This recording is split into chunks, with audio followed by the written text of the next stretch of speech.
اعوذ باللہ السمیع العلیم من الشیطان الرجیم من ہمزہ ونفخہ ونفثہ۔ جنگ احد کا بیان چل رہا ہے، جنگ کی شدت۔ جب جنگ بہت شدید ہو گئی تو رسول اللہ صلی اللہ علیہ وسلم نے ایک تلوار ہاتھ میں لے کر فرمایا، یہ تلوار مجھ سے کون لیتا ہے؟ سب نے ہاتھ پھیلا دیے، ہر ایک نے کہا میں لیتا ہوں۔ رسول اللہ صلی اللہ علیہ وسلم نے فرمایا، کون اسے لے کر اس کا حق ادا کرے گا؟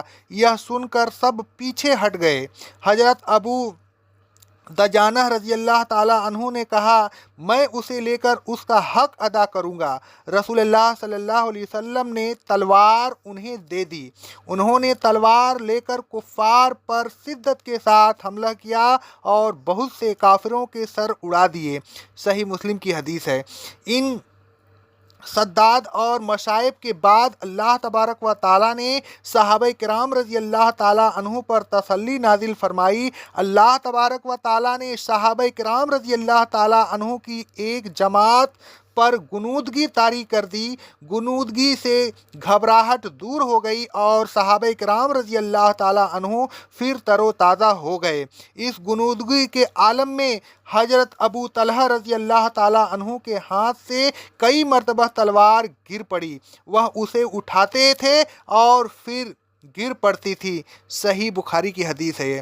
مشرکین میں ایک شخص تھا جس نے کئی مسلمین کو آگ میں جلا دیا تھا۔ رسول اللہ صلی اللہ علیہ وسلم نے اس کو میدان جنگ میں دیکھا۔ حضرت سعد بن ابی وقاص رضی اللہ تعالیٰ عنہ سے فرمایا، اس کو تیر مارو۔ انہوں نے حکم کی تعمیل میں فل کا تیر اسے مارا۔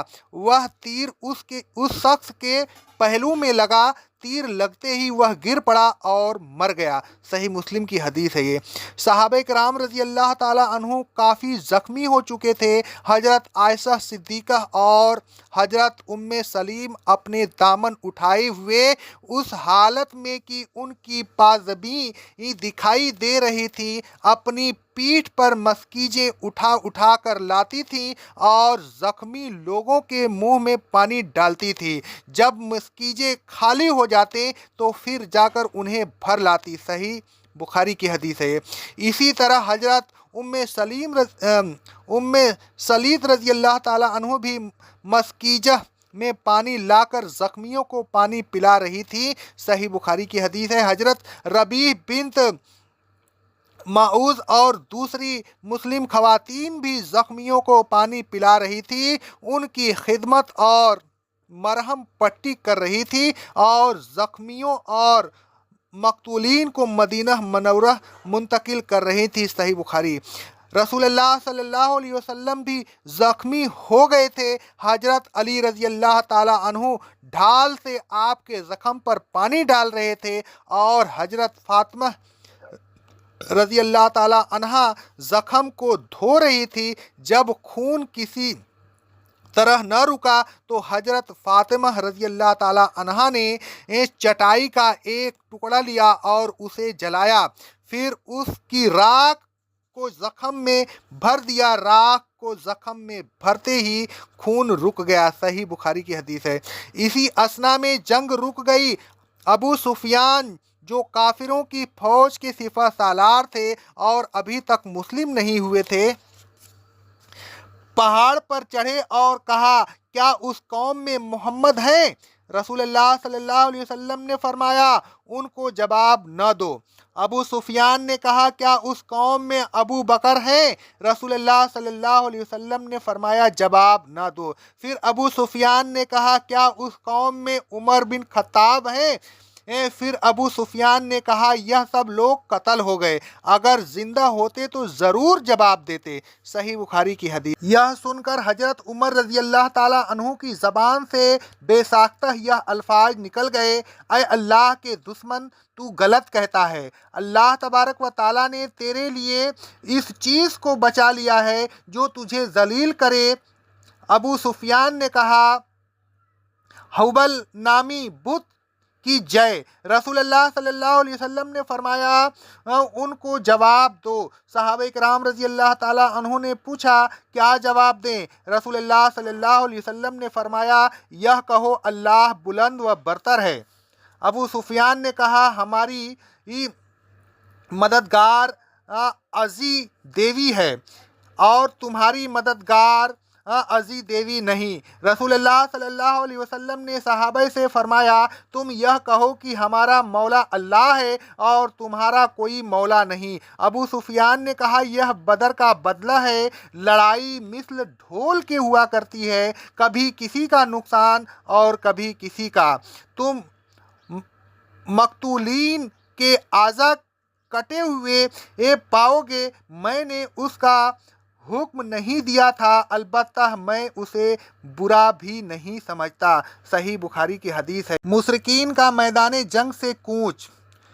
اس جنگ میں اگرچہ مسلمین کا کافی نقصان ہوا لیکن انہوں نے میدان جنگ کو نہیں چھوڑا، کافر واپس روانہ ہو گئے۔